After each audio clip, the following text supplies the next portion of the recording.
दोस्तों क्रिकेट भी क्या चीज है। 10 दिन में हालात बदले, जज्बात बदले। एक टीम जिसे जीतना नहीं आता था वो टेस्ट मैच जीती, टेस्ट सीरीज जीती इंग्लैंड के खिलाफ। और एक टीम जो टेस्ट सीरीज पे टेस्ट सीरीज जीतती चली जा रही थी, अब वो घर में अपनी टेस्ट सीरीज हारी है। जी हाँ, 2011-12 के बाद, 2012-13 के बाद इंडिया घर में टेस्ट सीरीज न्यूजीलैंड से हारा। इस टेस्ट सीरीज के हार के पीछे काफी कारण है दोस्तों। बीसीसीआई की पॉलिसी भी एक बहुत बड़ा कारण बनते हुए आ रहा है इस टेस्ट सीरीज के। उसके बारे में विस्तार से बात करेंगे आप लोगों के साथ। अगर आपको चैनल पसंद आ रहा है तो आप वीडियो को लाइक कर दो, चैनल को आप सब्सक्राइब कर दो, क्योंकि यहाँ पे तमाम अपडेट्स मिलती है। तो दोस्तों, जिस तरीके से हमने आपको बताया कि 12 साल बाद इंडिया घर में हारा, और ये क्यों हारे दोस्तों, इसका बड़ा कारण है स्पिन को ना खेलना। जी हाँ, वो टाइम निकल चुका है अब जब हम बोला करते थे कि इंडियन बल्लेबाज जो है वो स्पिन को बहुत अच्छा खेलते हैं। क्योंकि हम लोगों ने देखिए दोस्तों अपनी घर में खुद गलतियां करी है। हमने जो स्पिनिंग ट्रैक्स बनाए, हमने जो स्पिनिंग ट्रैक जिसे हम अखाड़ा बोलते हैं देसी भाषा में, उस पे स्पिनर्स को तो आपने विकेटें दिला दी। स्पिनरों ने बेहतरीन विकेटें ली उस पे, रविचंद्रन अश्विन हो, जडेजा हो, अक्षर पटेल हो, इन्होंने भर भर के विकेटें ली। लेकिन कहीं ना कहीं हमारे बैट्समैन इन पिचेस के ऊपर खेलना भूल गए। जी हाँ, खेलना क्या भूल गए, मतलब उनसे खेला ही नहीं गया। अब बात करेंगे जो मैं आपको बता रहा था कि भाई बीसीसीआई की किस तरीके से गलती है। आपको कुछ टाइम पहले मालूम होगा कि जब इंग्लैंड से इंडिया पहला टेस्ट मैच हारी थी, तब बीसीसीआई ने एक पॉलिसी बनाई थी कि भाई सारे जो भी इंडियन टीम में खेलते हैं 16-17 लड़के जो grade A grade B contract के प्लेयर्स हैं, इनको डोमेस्टिक सीजन जो आने वाला है वो खेलना जरूरी है। दिलीप ट्रॉफी हो गई, रणजी ट्रॉफी हो गई, लेकिन आपने देखा कि बड़े नाम नहीं खेले। दिलीप ट्रॉफी नहीं खेले, रणजी ट्रॉफी नहीं खेले, अपने होम सीजन के अंदर अपने स्टेट के लिए वो नहीं खेले। उसमें विराट कोहली, रोहित शर्मा, केएल राहुल, ऋषभ पंत, इनके बड़े बड़े प्लेयर्स के नाम है। अब देखिए होता क्या है, जब आप रणजी ट्रॉफी नहीं खेलते ना, तो एक आर्ट ऑफ स्पिन जो होती है, एक आर्ट ऑफ स्पिन आप खेलना भूल जाते हैं। आप भूल जाते हैं कि किस तरीके से टेस्ट क्रिकेट को खेला जाता है। क्योंकि आप देखिए जिस तरीके से आपने स्पिन को आप पढ़ ही नहीं पा रहे हैं। आप देखिए सैटनर की जिस तरीके से स्पिन हो रही है, वो हाथ से किस तरीके से एक बॉल को अंदर लेके आता है, एक बॉल को बाहर लेके जाता है। आपने देखा विराट कोहली का वो शॉट, जिससे बताया जा रहा है कि मतलब ये उनकी जिंदगी का, ये उनके करियर का सबसे खराब शॉट होगा जो उन्होंने सैटनर को खेला। फुल टॉस मिस कर गए, वो मिड विकेट पे मारने गए, उस तरीके से वो आउट हुए। ऐसा मैंने कभी विराट को आउट होते हुए नहीं देखा। आपने रोहित को देखा, रोहित किस तरीके से आउट हो रहे हैं। मैं स्टैट्स अगर आपको गिनाऊं रोहित के और विराट के, तो यार ये बहुत चौंकाने वाले स्टैट्स हैं। मतलब रोहित की बात करी जाए तो भाई पिछले 7 इनिंग के अंदर जो बांग्लादेश के साथ टेस्ट मैच हुआ है और जो अब ये न्यूजीलैंड के साथ टेस्ट मैच हुआ है, सिर्फ 95 रन है रोहित के। और अगर विराट की बात करूं तो विराट के 128 रन है इन 7 टेस्ट मैचेस के, 7 इनिंग्स के अंदर। तो यार ये दर्शा रहा है कि अगर इतने बड़े प्लेयर रन नहीं करेंगे तो आपको छोटे प्लेयरों से तो उम्मीद करनी नहीं चाहिए। आपने देखा कि सरफराज का कैमियो आ गया, ऋषभ पंत का कैमियो आ गया। आप खुद ही कंफ्यूज हो गए कि आपको न्यूजीलैंड को किस तरीके से हराना है। आपने पहले मैच के अंदर ट्रैक बनाया, एक बाउंसी ट्रैक था वो, जिसपे पेस थी, जिसपे बाउंस था। आप खुद मरे उस ट्रैक के ऊपर आके, क्योंकि आपने टॉस जीत के पहले बैटिंग कर ली।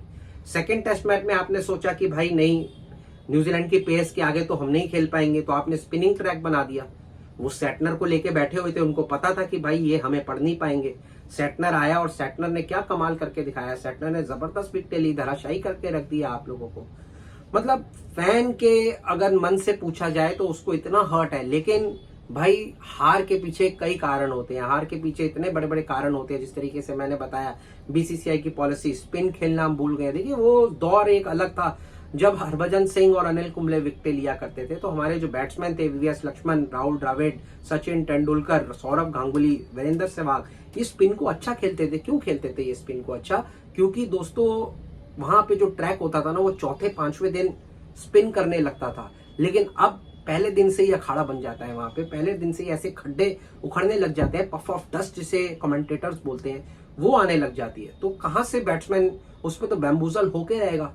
ऐसी पिचेस के ऊपर तो कोई भी रन नहीं बना सकता।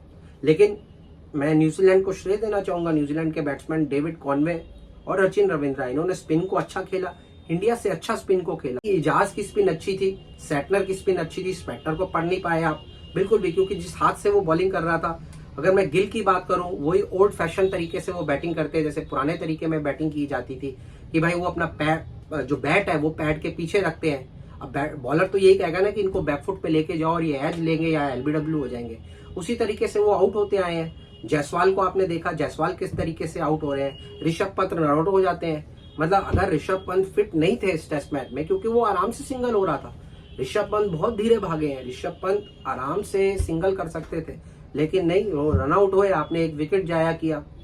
उसके बाद विराट कोहली अपनी विकेट देके चले गए। मतलब किस तरीके से यार आप एम्पायर को घूर के जा रहे हैं कि ये आउट नहीं था। भाई विकेटों पे बॉल लग रही है तो that means you are out. DRS ने आपको आउट दिया है कि भाई स्टंप पे लग रही है बॉल, एम्पायर ने उंगली खड़ी करी है। रोहित भाई भी चलते बने। जायसवाल की आपने देखा कैसे विकेट गई, हाथ से विकेटें देके गए ये सारे। सरफराज देखा आपने, प्ले डाउन हुए, सीधा डंडा खा गई बॉल, पता भी नहीं चला सरफराज को। तो हार का श्रेय बड़े बड़े लोगों पे जाता है। लेकिन आपको मैं अगर बता दूं कि इंडियन टीम अभी खत्म नहीं हुआ है। वर्ल्ड टेस्ट चैंपियनशिप के हवाले से अगर हम बात करें तो भाई अभी अगर हम थर्ड टेस्ट मैच जीतते हैं तो फिर वही पोजीशन बरकरार रहती है कि हमें 2 टेस्ट मैच और जीतने पड़ेंगे। 2 टेस्ट मैच और बॉर्डर गवास्कर सीरीज के अंदर जीतने पड़ेंगे। एक अगर हम जीतते हैं तो 3 हमें ड्रॉ करने पड़ेंगे। ये सिनेरियो भी आगे बनता चले जाएगा। लेकिन इस वक्त टीम इंडिया नीचे लग चुकी है। मैं आपको बता दूं, प्रेशराइज सिचुएशन जाग चुकी है। टीम के अंदर बबल्स अब ना उड़ने लग गए कि किसको बाहर करे, किसको बाहर नहीं करे। आपने केएल राहुल को बाहर किया, आपने बली का बकरा बना दिया। आप प्रेस कॉन्फ्रेंस में आते हैं, आपने प्रेस कॉन्फ्रेंस में बोला कि हम केएल को बैक कर रहे हैं, लेकिन प्रेस कॉन्फ्रेंस पे अब कौन विश्वास करेगा? कोई नहीं करेगा, क्योंकि आप जो बोल रहे हैं उसके प्रति कोई और आप बात कर रहे हैं। तो लोगों को कैसे पता चलेगा कि टीम के अंदर क्या चल रहा है? हम लोगों को जानने का हक है कि टीम के अंदर क्या चल रहा है। हम इस टीम से प्यार करते हैं, मोहब्बत करते हैं इंडियन टीम से। हम चाहते हैं इंडियन टीम जीते, हर बार जीते, जब जब मैदान में जाए इंडियन टीम जीते। लेकिन इस बार न्यूजीलैंड बहुत अच्छा खेल के गई है। इसके ऊपर हमें ध्यान रखना चाहिए कि न्यूजीलैंड ने जिस तरीके से श्रीलंका के अंदर सीरीज हारी है, वो उनकी प्रेपरेशन थी इंडियन सीरीज जीतने की। वो सीरीज जीतने की प्रेपरेशन थी। उन्होंने पूरा स्टडी करके आए हुए थे कि किस बैट्समैन को कहाँ फंसाना है, किसको कहाँ नहीं फंसाना।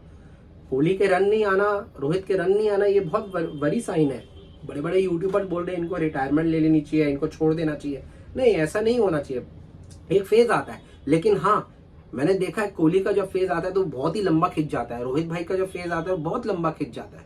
अब करे क्या? इनको डोमेस्टिक क्रिकेट खेलनी चाहिए। डोमेस्टिक क्रिकेट खेल के बड़े बड़े दिग्गजों ने यही बात बोली है। गावस्कर साहब ने यही बात बोली थी कि अगर आप डोमेस्टिक क्रिकेट खेलेंगे तो फॉर्म जरूर वापस आएगा आपका, क्योंकि आपको पता है वहां पे ज्यादा लोग नहीं है, कैमराज नहीं है, ड्रेसिंग रूम में आप आराम से बैठे हैं, कोई आप पे प्रेशर नहीं है। आप जाइए वहां पे खेलें, और आप 100 रन अगर अपनी गली में भी बना देते हैं ना, 100 रन अपने पार्क के मैच के अंदर भी बना देते हैं, तो आपका कॉन्फिडेंस बहुत हाई होता है। उसी तरीके से आप खेल के आइए। रणजी ट्रॉफी सीजन चल रहा है, बॉर्डर गवास्कर सीरीज से पहले एक आधा मैच अगर कोई प्लेयर खेले और उसके अंदर रन बनाए तो इंडियन टीम अच्छा परफॉर्म कर सकती है बॉर्डर गवास्कर सीरीज के अंदर। बॉलिंग के लिहाज से भी बात करते हैं तो भाई बुमराह के लिए दोनों टेस्ट मैच बहुत ही खराब गए, सिराज के लिए खराब गए, आकाशदीप के लिए खराब गए, क्योंकि पिचेस ही ऐसी बनाई गई दोस्तों। पिचेस ही ऐसी बनाई गई, पिचेस पे मैच जीतने की कोशिश की गई। अगर मैं आपको बताऊं ना, ये टैलेंट पे मैच जीतने की, स्किल के ऊपर मैच जीतने की कोशिश नहीं गई कि भाई पिच अपना काम कर देगी, न्यूजीलैंड की जो टीम होगी वो गिर जाएगी। नहीं, न्यूजीलैंड की टीम अच्छा स्पिन को खेल के गई है, क्योंकि उनको आदत है इंडिया के अंदर खेलने की। उनको इन प्लेयर्स को आईपीएल खेलने की आदत है। 2 महीने इंडिया के अंदर लगाते हैं। इनको पता है कि पिच कैसा काटा बदलेगी, पिच कैसे बॉल आ रही है, कैसे जडेजा बॉल करता है, कैसे अश्विन बॉल करता है, इनको मालूम हो चुका है ये सब चीजें। अब वो टाइम्स चले गए। तो भाई 12 साल के बाद सीरीज इंडिया ने हारी, इसके लिए बहुत दुख है। आप लोगों को भी दुख होगा। तब तक आप यार दुख मत बनाइए। ज्यादा अच्छे दिन भी आते हैं जब बुरे दिन चलते हैं। तब तक के लिए आप चैनल को सब्सक्राइब कर दो, वीडियो को आप लाइक कर दो, क्योंकि तमाम अपडेट्स क्रिकेट की यहीं पे मिलती हैं दोस्तों। LBW।